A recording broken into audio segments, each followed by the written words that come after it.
সমুদ্রের মাঝখানে হঠাৎ কুয়াশা নেমে এলো। দূরে দেখা গেল এক বিশাল জাহাজ। ডেকে দাঁড়িয়ে আছে এক লম্বা মানুষ, ঘন কালো দাড়ি, চোখে আগুনের মতো দৃষ্টি, আর দাড়ির ভেতর থেকে উঠছে ধোঁয়া। নাবিকরা কাঁপতে কাঁপতে বলতো, ওটা মানুষ নয়, ওটা ব্ল্যাক বিয়ার্ড।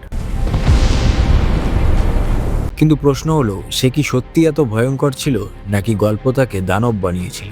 ব্ল্যাক বিয়ার্ড, যার আসল নাম এডওয়ার্ড টিচ, 1716 থেকে 1718 সালের মধ্যে ক্যারিবিয়ান ও আমেরিকার পূর্ব উপকূলের নাবিকরা তার নাম শুনলেই আতঙ্কে কাঁপত।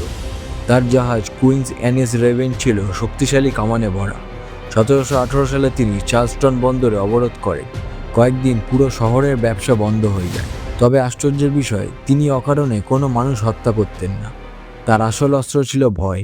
যুদ্ধের আগে তিনি দাড়িতে জ্বলন্ত স্লো ম্যাচ লাগাতেন, শরীরে জড়িয়ে রাখতেন একাধিক পিস্তল, দেখতেই যেন নরকের দূত। অনেক সময় শত্রুরা লড়াইয়ের আগেই আত্মসমর্পণ করত। অবশেষে 22 নভেম্বর 1718 সালে ব্রিটিশ নৌ অফিসার রবার্ট মাইনার্ড তাকে ঘিরে ফেলেন ওকরাকক ইনলেটে। ভয়ঙ্কর সংঘর্ষের পর ব্ল্যাক বিয়ার্ড নিহত হন। ব্ল্যাক বিয়ার্ড আসলেই ছিলেন এক বাস্তব জলদস্যু, কিন্তু তার চেহারা, কৌশল আর সমুদ্র জুড়ে ছড়িয়ে পড়া ভয়ের গল্প তাকেই ইতিহাসের সবচেয়ে কিংবদন্তি জলদস্যুতে পরিণত করেছে।